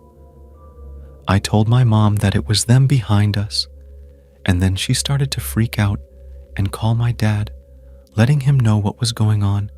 We still probably about 10 minutes away from our house, given the road's conditions, but I knew that there was no way I could get us back to our house in that amount of time before these guys try to ram us off the road or whatever else they had planned for us. My dad told my mom for us to attempt to head back towards our house, and that he would try and meet us halfway in his truck. She told me this, and I had to agree that this was our best option, given that I couldn't turn around and head back to the gas station, still not knowing if the police had even been called or not. So when the lights turned green, I hit the gas and sped off. I really wasn't being that cautious of the road at this point, as there weren't any other cars at this time of the night. There were a few times when the car slid from the ice on the road and knew that it would only take one turn of the wheel to lose control. But I wasn't going to slow down and let these guys catch up to us. After about a few minutes of driving, we saw headlights right in front of us on the other side of the road. I was thinking it had to be my father, and as we got a little closer, we were able to make out this truck beyond the lights. The truck was still behind us, still keeping pace with me. My dad stopped at the side of the road.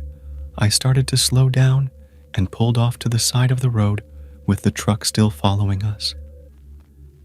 The same man from the passenger seat hopped out of the car and started making his way to our car. The driver opened his door, but before he could step out, both of the men stopped dead in their tracks at the sound of my father's voice holding his gun aiming straight towards those men. I sat there and just watched as both of them stood there for a brief moment, as my dad slowly inched towards them. The man slowly backed away towards his truck. The man looked at me and said something, which I couldn't make out because of the closed windows. He then let out a loud laugh and sprinted back inside his truck before quickly speeding away from there. My dad came up to us and asked if we were fine. I told him that other than being scared to death, we were just fine. He followed us back home, making sure that they didn't return. I really don't know what those men's intentions were, or why the man acted the way he did. All I know is, if I hadn't taken the right decisions, we wouldn't have made it safely back home. The sketchy guy at the gas station. This is the story of me when I was a young adult back in the 90s. At that time, I was working at a 24-hour gas station. One night, I was the only one working the late shift when one of the sketchiest customers I had ever laid eyes on walked into the station. I glanced at him, and it was very obvious that the guy was concealing something in his pockets. And my first thought, which brought some major panic, was that the guy had a gun on him. A whole lot of truck drivers used to use the station for two reasons. Number one, it had a pretty roomy parking lot, which they used to take naps and breaks in. And number two, it was the only place for miles around that they could get a bite to eat. Usually, there could have been up to 10 truckers parked up in the lot, but on this particular night, there was only one truck. Luckily, the guy just so happened to be in the store with me, but since I didn't know if he was armed or what kind of guy he was, I figured I was still pretty vulnerable. The weird guy walked around the store, and I could tell he was not really looking at anything. It seemed like he was biding his time before he pulled out his gun and robbed the store. At least, that's what was going on in my head. The trucker comes up to the counter. He puts down a bag of chips and just happens to look over his shoulder at the sketchy guy. Then this moment of pure understanding occurs. The trucker looks at the sketchy guy, and then looks at me, then back and forth maybe once or twice more, and then asked me something random. He said something like, "Quiet night, huh? I wouldn't feel safe working at the gas station alone. You keep the gun behind the counter there or something." All I had was a baseball bat, and even so it belonged to the station's owner. But the trucker widens his eyes, and I suddenly realized what I was supposed to say in reply. I responded, "Yeah, I got a 45 right here." The trucker continues to play along and bangs his fist on the counter saying, "Oh yeah? Well, checks this out. 357 Magnum. Bought it after I saw that movie Dirty Harry. Not as big a bullet as your 45, but it sure does pack a punch." While slightly opening his jacket, "Some days I just wish some SOB mess with me so I can blow his freaking head off." Just as he says that, the sketchy guy makes a beeline for the door, gets back into his car, and zooms off down the highway. We both looked at each other and sighed a relief. The guy then said, "I was thinking of taking a nap, but now I'm more in the mood for coffee after that."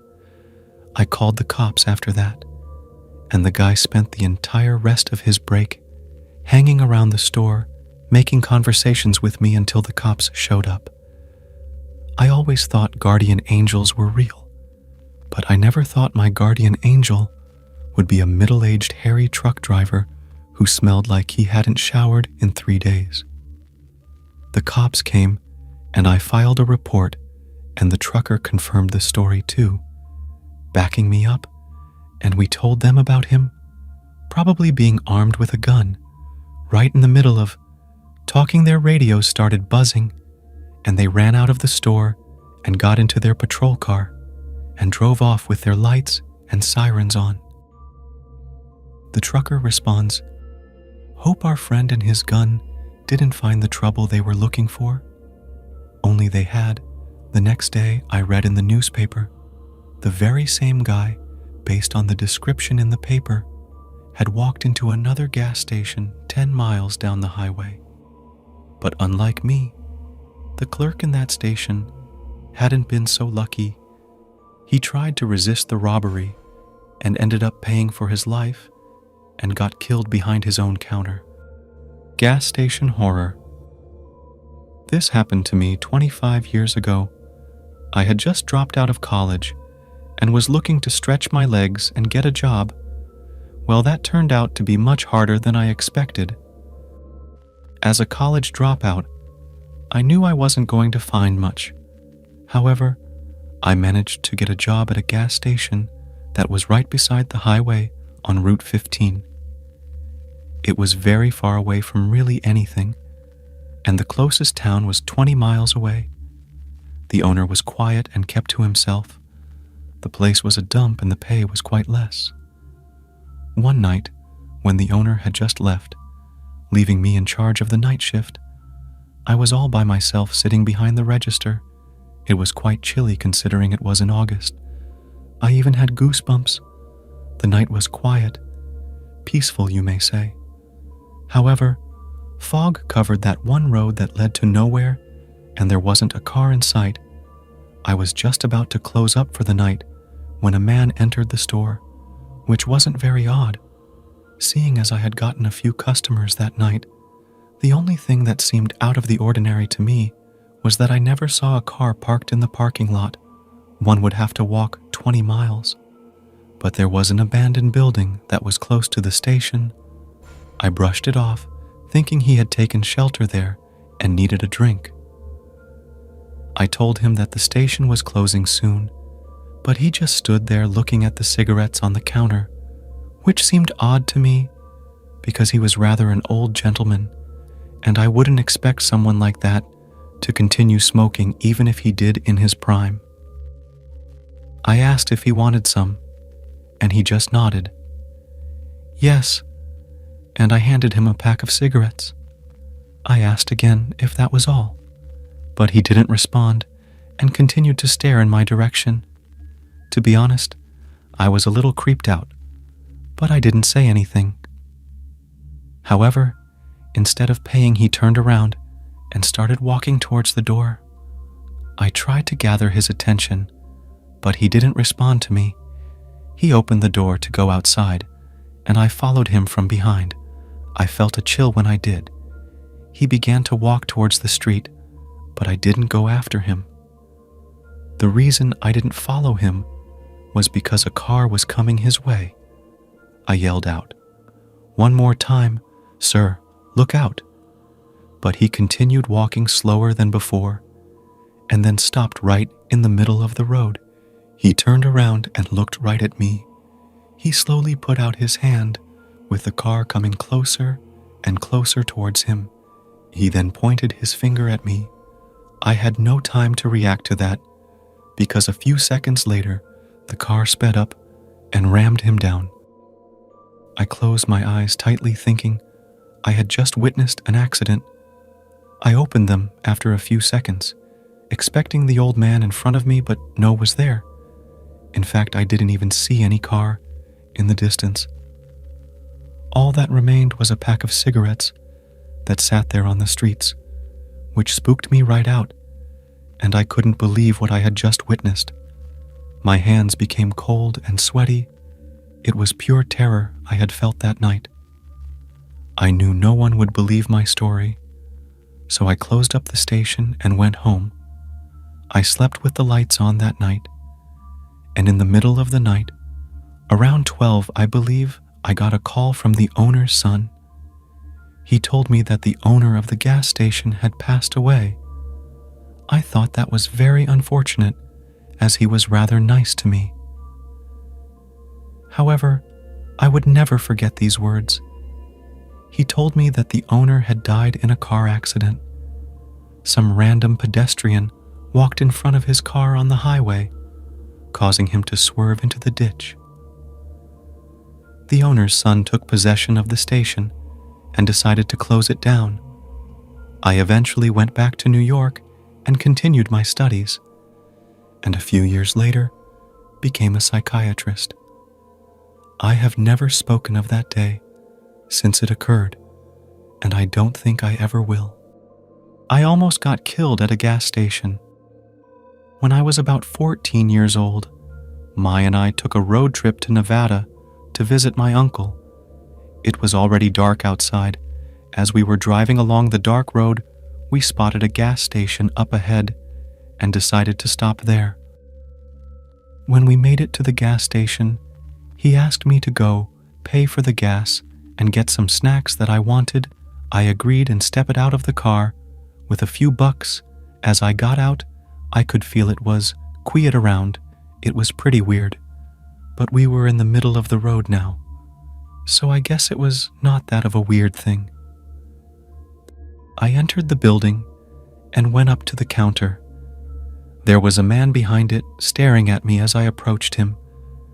At first, he looked a little shocked to see me, like I interrupted or bothered him for some reason, and soon I could realize that his appearance looked kind of creepy.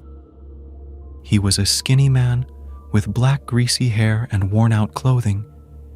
He had dark circles that were very prominent because of his pale skin. He didn't say those common sentences like hello, welcome, or how is your day. He just stared at me with his big beady eyes.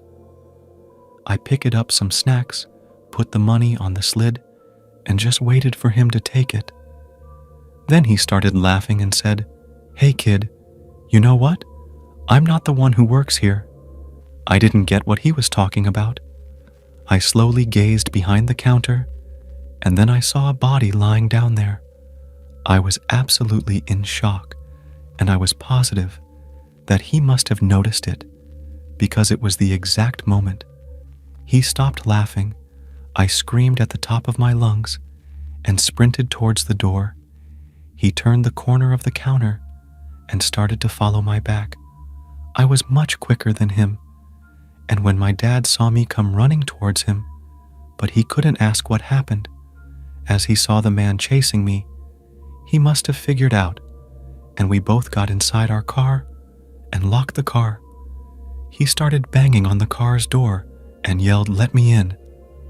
I burst out crying, and my dad told me to get in the back seat immediately. I jumped back there, and as I saw a knife in his hand, I cried even harder. A loud banging sound from outside kept getting louder and louder. I could hear him punching the window, and I kept thinking he would break in any minute now and kill us both. I hid under the seat, and after that, I blacked out.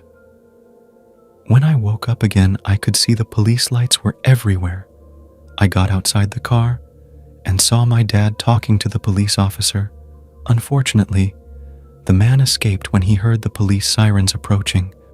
With the help of our description, they found out that the man was on the loose from the police because he had committed multiple robberies and murders in the past, and he was the one who had killed the employee of the gas station right before when my dad pulled up the car.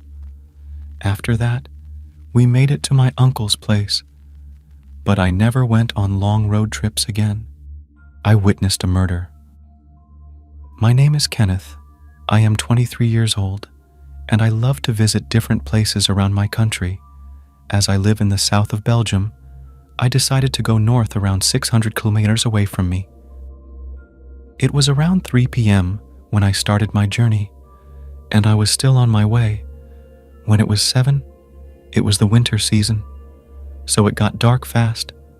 I got hungry while I was driving, so I tried to find the nearest gas station. After about 20 minutes, I found one that had dim lights and seemed very old. It had a creepy vibe to it, but I still went into the store. While buying some snacks and drinks, I felt like I had to go to the bathroom. I asked the man at the counter if there were any bathrooms nearby, and he told me where to go. I was on my way to the bathroom when I heard screams coming from the bathroom. Confused, I stood there for a while and saw a body being thrown out of the bathroom, which looked like a bloody mess. That was all I could see from that distance. Then I saw someone walk out of the bathroom when I hid behind the nearby wall and peeped from behind it. A man in his mid-30s dragged the body out of the bathroom. I could tell he was in a very awful condition, as he had markings all over his face. He had a knife in his pocket and his clothes were covered in mud and blood and were all worn out, like he had never changed them. When he was done dragging the body behind the wall, he started to walk towards where my car was, which was my only escape. I was terrified to approach my car, as I knew I wouldn't make it, but luckily I hid behind a pillar and he went away. My heart was beating like crazy and my legs were shivering. After making sure that no one was around, I ran to my car. I immediately started my car and stepped on the gas. When I got quite far from the gas station, I spotted a church and stopped my car there. I ran inside and found a nun inside the church. After telling her everything that happened, she gave me a glass of water to calm myself down and called the police. The police arrived in a few minutes. They questioned me and eventually went to the gas station to investigate. I was still at the church waiting for them, and an hour later, they came back. They said that the guy was arrested. He had been living near the gas station for a few months and killed the people who entered the bathroom. He had already killed 3 people in there. He was eventually sent to prison and was sentenced to death. I still wonder if I hadn't seen that body in the bathroom and went inside, I would have been his 4th victim. The end. Thanks for watching. Don't leave before leaving a like to this video. Also hit the subscribe button to support my work. And as always, have a horrific nightmare, my dear. 5 true late-night workers' scariest stories. Story 1. I'm a hospital receptionist at a hospital near South Park in Chicago. My shift begins at 3 a.m. I greet visitors, make appointments, and look as nice as a 30-year-old man who hasn't slept in hours can look. That night, as we call it, it was just me and a few nurses on the floor. Other than that, it was ghost quiet, except for the heavy rain. I was sitting on an old recliner chair and listening to the television on the corner of the ceiling as a broadcaster relaying a seemingly important message. Yet again, there was another crazy person on the loose. A woman this time with no name and face supposed to look out for. Not creepy at all, I thought to myself.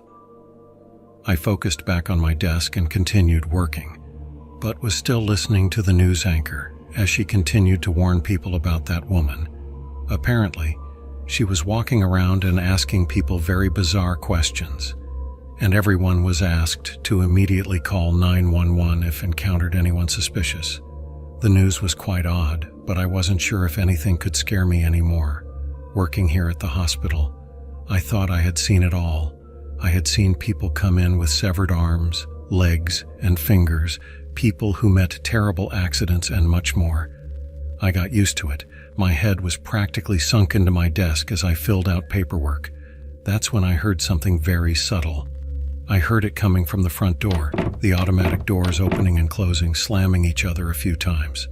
The very dim lighting I had surrounding my desk began flickering incessantly. "Hello?" I called out from behind my desk, but only the whistling wind responded. I called out again, still no answer. I felt obligated to check if someone was there, thinking it might be someone injured and needed our attention. I reluctantly picked myself up from the chair and walked over to inspect, and almost slipped at the entrance as the floor was almost flooded from the rain. I noticed footsteps from wet shoes coming inside the hospital and then back out. I stood near the door, poking my head outside, trying to look for someone, but found nothing. It was only for a matter of time as I sat back on my chair when the doors started opening and shutting shut, letting more rain as they did. But this time I heard gentle footsteps make their way towards me, tapping closer and closer. Someone emerged from the darkness between the entrance and the front desk. A woman with drenched black hair approached, wearing a dark brown trench coat and a pair of ragged boots that were too large for her toothpick legs. Her black mascara was smudged, and despite the heavy rain, she didn't bother wearing a hoodie. "Hello, how can I help you, ma'am?" I asked, but she didn't respond. She looked around, scanning the area. She stopped and looked straight at me. We engaged in a brief stare, down which she won. As creeped out as I was, I looked down and pretended to gather important paperwork. "Are you here to visit someone?" I asked again to break the silence, and finally, she responded without saying anything. She just nodded and took a few steps forward. She was walking very weirdly in the most unnatural way possible. I usually don't get scared easily, but something about her felt really off. She crept me enough to give me goosebumps. I had my cell phone in the drawer and was ready to dial 911 if she did something alarming. I handed her a piece of paper and told her to fill it out and wait till the visit hours began. She picked up the pen but stopped and asked me, "Do you reject God?" I was taken aback by this question. "Excuse me?" I said, but she didn't say anything and just smiled. Her ease widened and the corners of her mouth almost touched her ears. At this point, I was convinced that she was just a crazy woman and told her to leave, or I would call the cops. She stopped smiling, turned back, and left. The room was silent again and sighed in relief as I got back to work, but her creepy mannerisms were trapped in my mind. At around 4:30 a.m., one of the hospital children came up to me. "Lena, is that you?" I called out to her. All the kids at the hospital knew me, and I was proudly considered one of the cooler employees. I brought them snacks and told them scary stories. The nurses would get angry with me every time I had a scary story night, as they would have to deal with a bunch of wet bed sheets in the morning. It was very odd to see Lena awake at that time, so I asked her what was wrong, and she said she didn't like the new nurse. She kept asking the same question over and over again. Even when I answered no several times, Johnny was laughing with her and saying yes to her. "I don't want to go back," said Lena in a trembling voice. Lena's words immediately played flashbacks inside my mind. Something about a strange woman going around and asking people strange questions, and the woman who came in minutes ago. Even if I had thought she left, I ran upstairs straight into the children's ward. I stormed inside and saw Johnny was missing from his bed. I woke up my coworker and asked about Johnny. We searched everywhere and put the hospital on lockdown. We set off all the alarms and called 911. The police arrived and searched the whole premises, but they never found the woman nor Johnny. It has been 4 years since that incident and they still haven't found him. The woman also disappeared and was never seen again. Story 2. This story happened 3 years ago when I was working at a food franchise. I worked the graveyard shift along with 3 of my colleagues, Seth, Robbie, and Mia. We also had a shift manager who monitored our shift and assigned us breaks and other stuff. It was around 11 p.m., and we were about to close in an hour. There was nothing much to do than redo everything we had already cleaned. Our shift manager, being the laid-back woman she was, said that we could do whatever, but we would have to come back immediately if we began to pick up orders. She only said this so she could go out back to smoke a cigarette and scroll through her social media. Robbie and Mia decided to sneak out as they knew the manager wouldn't return back inside until it was closing time. So they took Robbie's car and drove off before our manager even noticed. This left only Seth and I alone in the store. After a while, I noticed something on one of the monitors. A man just stood there. He was extremely tall and lanky, and his arms were exceptionally long. It may sound like I could be exaggerating, but his arms literally reached his knees, and his skin did a horrible job uncovering the bones underneath. His eyes looked like they were going to pop out of his skull. He just stood there swaying from side to side. I was completely freaked out, but Seth just laughed, saying he must be stoned, and I laughed it off too, only to make me feel better. He stood there for another 5 minutes and then walked away. I felt relief as I saw him walk away, but this relief didn't stay for long. There was a beep coming from a stall, which meant someone pressed the red button and wanted to order. Before I was able to greet the person, I was already greeted with a jagged breathing. It sounded like someone was desperately trying to breathe. I was already turning cold at this point, but I gathered up my courage and spoke. "Welcome to Sonic. Order when you're ready." The person said nothing but breathed heavily. I felt all the hair on my body stand. I repeated it again in case I wasn't audible, but heard just more breathing. After a while, I hung up because I was getting freaked out. It was now 11:30 p.m., and we were gathering our stuff together as it was almost closing time. We both heard the back door open and close. We figured it was just Robbie and Mia sneaking back in before our manager came back. "You guys are early," Seth called out, but there was no response. Seth called out again, but still no response. I could see Seth getting irritated. He went outside cussing them but got quiet. I went after him to figure out what was up. I stood next to Seth as I saw why he had gone quiet. It was that man from outside. He had come inside through the door our manager usually cracked open so she didn't get locked out while out in the back. He just stood there staring at us, his eyes wider than ever, and white stuff bubbled from his mouth. Then he pulled out something from his back pocket. It was a knife. Seth and I both were frozen in our places, not knowing what to do. We thought he was going to attack us, but pulled up his sleeve, revealing his bony arm, and started cutting his arm while making a gasping noise along with blood-curdling screams. I covered and ears and screamed in horror, and Seth stood there in shock. He stopped after a while, turned back, and left limping toward the door on one leg and dragging the other. Seth and I stood then without moving an inch until Robbie and Mia arrived, filling the silence with their laughter. They saw the terrified looks on our faces, and we immediately told them everything that happened. At first, they didn't believe us. I guess the tone and look on our faces showed we weren't lying. Our manager walked in a few minutes later and told us we were ready to leave. I asked if we could play the footage from an hour ago, and she agreed. As I watched the tape, I was even more stunned at what I saw. There was no man in the drive-thru or standing at the stall. Me and Seth were standing there terrified. I now work for a private company and am still in touch with Seth, Robbie, and Mia, but we never talk about that incident. Story 3. This is the story of when I was 21 years old. I was working at a gas station back then. I worked the night shift, and in the morning, I would attend my classes. This one unforgettable incident is the scariest thing I have ever experienced. It was a winter night. I was sitting at the cash counter. I had my earphones on, and I was watching a movie on my phone. There were barely any customers because of heavy snowfall, but I had earphones on one side of my ear in case a customer walked in. Around 10 p.m. I heard a car getting parked in the parking lot. I thought it was a customer, so I got off my phone and looked at the entrance door, expecting someone to walk inside the store. I stared at the door for a good few minutes, but no one did.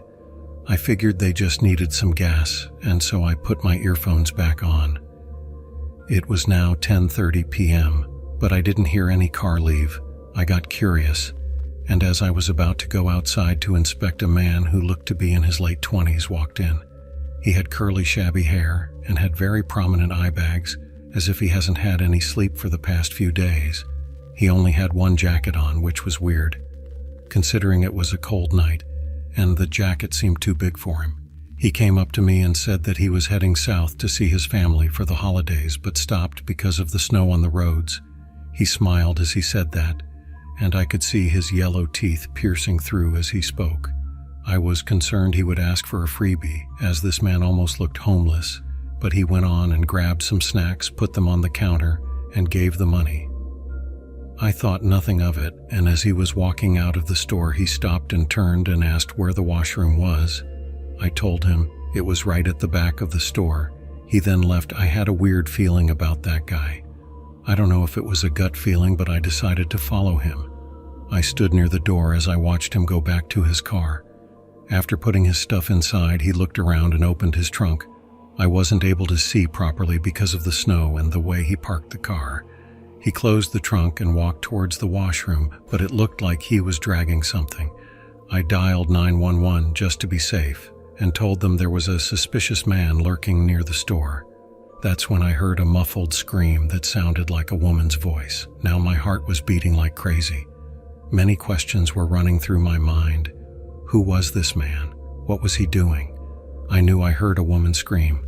I decided to go check the back, but I was careful. I just had a pair of scissors to protect myself if needed. I slowly crept into the back alley, and just as I turned the corner, I saw him holding a metal rod with blood all over his jacket, and the white snow was now all red. I saw the body of a woman tied by the hand and mouth, covered with a piece of cloth, lying lifeless by the washroom door in a pool of blood. It was her scream that I heard earlier. As soon as he saw me, he smiled wide and said, "You're next." and sprinted in my direction. I was frozen, but when I saw him running towards me, my first instinct was to get out of there. I ran back inside the door, and for a matter of seconds, he wasn't able to catch up. I locked the door. He kept banging and hitting the door with the rod. I hid and crouched behind the counter, waiting for the cops to arrive. I could only hear the loud bangs and cursing. While I hid there, it felt like hours. The whole time my heart was racing, and I was thinking he would break in any moment now and kill me. I sat there praying and crying. The cops came, and surprisingly, the man didn't even faze or try to run when they arrived. He was still hitting the door with his fist to break inside. I came outside and saw them pinning him to the ground as he looked up at me and smiled. The manager of the store came, and in a few hours the police escorted me back home. The next day the news was on broadcast. The man was a psychopath who had escaped a mental asylum. He was walking near the highway. A couple in a car saw him and offered him help. He had killed the husband and dumped his body on the roadside, wore his jacket and tied up the wife before putting her in the trunk. And the rest is what happened at the gas station. After this incident, I quit the job and started working at a supermarket which was inside the city. I am 24 now and still work at the supermarket, but will soon find a better paying job as I have graduated from college. I still have nightmares of that day and wonder if I hadn't listened to my gut, I would have been dead. Story 4. This story takes place when I got a divorce from my ex-wife. We ended things as fights would often occur, and even the neighbors were sick of us. After the divorce, she got most of everything along with our 5-year-old daughter. I was short on money at the time and was staying at my friend's place. He let me stay there for as long as I needed while I searched for jobs to get my life back on track. I came across the post office security guard at a cemetery. It was a high-paying job, and I thought I had finally found my niche. During the interview, I found that this job was for the night shift. I wasn't too sure about this job, but I had bills to pay, and so I accepted the job. I started a few days later. It was a fairly large cemetery, and lots of rich people were buried in that ground, so it wasn't a surprise that this could be a nice place for grave robbers. This graveyard had a guardhouse, and security cameras were placed in every corner. I was working with 2 senior security guards, John and Samuel. Our task every night was to complete 2 rounds and monitor the area. My shift would start at 10 p.m. through 6 a.m. The job itself wasn't too bad. It was almost a week since I joined, and I had already gotten a little close to John and Samuel. I was making my round as usual that night, and after the first circuit, I went back to the guard office, sat on my chair, and looked at the security footage. John and Samuel were still making their rounds while I was drinking my coffee. Suddenly, I saw someone standing near one of the lampposts on the east side of the cemetery ground. The silhouette looked like that of a woman facing the opposite side, so only her hair was visible. She was wearing a long white dress and her hair reached to the shoulders. It was odd to see someone strolling the graveyard at such an hour. I stared at her for a few minutes, then she started walking, but the weird thing was she walked backward. It felt creepy looking at her, but didn't mind, as I knew Samuel would go into that part of the graveyard next and confront her. Maybe she was a homeless person looking for a place to spend the night, I thought to myself. I watched her as she walked and stopped at another lamppost, and her body started twitching. Seeing this, I was even more creeped out. Her head started bobbing back and forth as if she were possessed. She started walking again, but this time her walk was very unnatural, like a zombie. My heart began to pound. I am not someone who gets scared easily, but was scaring the shit out of me. In the next camera, I saw Samuel going in that direction. I got even more scared, and when Samuel reached where she was standing, she turned around. I couldn't see her face as it was mostly covered with her hair, but I could see 2 horn-like things projecting out from her head like a goat. That lady did not seem like a human, and I knew Samuel could get into a dangerous situation. I left everything and ran toward Samuel. I ran as fast as I could, gasping for air, and finally reached the part where I saw that lady, but there was no sign of her or Samuel. I was sure Samuel walked in this direction, and even if decided to return, we would have met at some point. I was losing my mind and didn't know what had just happened. I went back to the chamber and saw John and Samuel sitting inside. I asked Samuel, but he said he never went to the east side of the graveyard, and neither did they see any woman. They thought I was messing with them and said it was a good story, but my horrified face said otherwise. They told me to go rest and said I was probably hallucinating since I barely get enough sleep. I still wonder if it was real what I saw that day, or just my imagination. Did I imagine Samuel as well? What was it that I saw? Everything remained a mystery. Story 5. My name is Luke, and I work at a pizza joint in Chicago, and I unfortunately have the worst responsibility of delivering pizzas at night. And during weekends, I have asked my boss for day shifts, but she seems to ignore my requests and gives shifts I don't want the most. I know being a pizza delivery man is somewhat of a dangerous job, but I never imagined anything like what happened to me a few months ago could actually happen. There is this one customer who always calls in and acts strange as hell on the phone. Sometimes he would just hang up on you, and sometimes he would order pizzas normally but with weird toppings like eyeballs, severed fingers, and body parts, and also make crazy sounds while ordering, and then hang up. We always thought this guy was just an idiot playing pranks on us. He would make really weird comments too, like, "I would like to order a pizza with mustard, olives, mushrooms, and your skin." I will never forget that one. We usually just hang up on him now, and we always know it is him calling because his number is saved in our system. One night he called again and ordered a pizza normally, with no weird requests or comments, and gave his address too. I thought it would be interesting to finally deliver to this guy, and when I drove up to his house, it was something you would see in a scary movie, old and almost abandoned with no lights on. It was situated on the outskirts of the city, a part where we usually don't deliver. The house looked like it was 100 years old. I wasn't scared or anything, just looking forward to seeing what he looked like. When I went to the front door, I rang the bell, but it wasn't working, so I knocked. I realized I had forgotten the guy's soda and thought he'd give me shit for sure or just freak out on me. Nobody answered right away, so I knocked once more on this big door. He opened up after that second time. He was wearing this weird-looking mask around his mouth, and his eyes were opened wide, and I told him how much the pizza was, and that I was sorry I forgot his drink. He looked down, I think, and then said in a raspy voice that it was okay, and then looked at me again. I stood there looking at him for a few seconds in silence when I got bored of this and told him the amount again.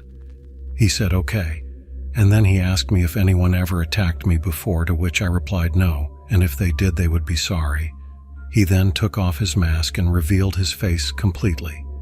He had big scars all around his mouth. I have no idea what they were from and can't even imagine what they might have been from. But he looked seriously messed up. He smiled at me, and his lips were all cracked. He then opened the door and slashed my arm with a sharp object. I fell backward and looked up at him as he let out a sinister laugh. I placed my other hand over the wound as I groaned in pain. He started walking toward me, but I got back up and rushed back inside my car. My arm was hurting and I could feel my heartbeat throughout my whole body. I gathered up my strength as I tried to drive away. He slammed the side of the car with his fist and screamed as I drove off. I went straight to the police station, and I was taken to the hospital immediately. I told them everything, and 2 officers were dispatched to find him. But when they reached that house, there was no one inside. They never found that man. The cut was very deep, and I had to get stitches. 2 months later, I joined back and got my shift changed to the day shift. And I don't go delivering pizzas now. The end. Thanks for watching. Don't leave before leaving a like to this video. Also hit the subscribe button to support my work. And as always, have a horrific nightmare, my dear.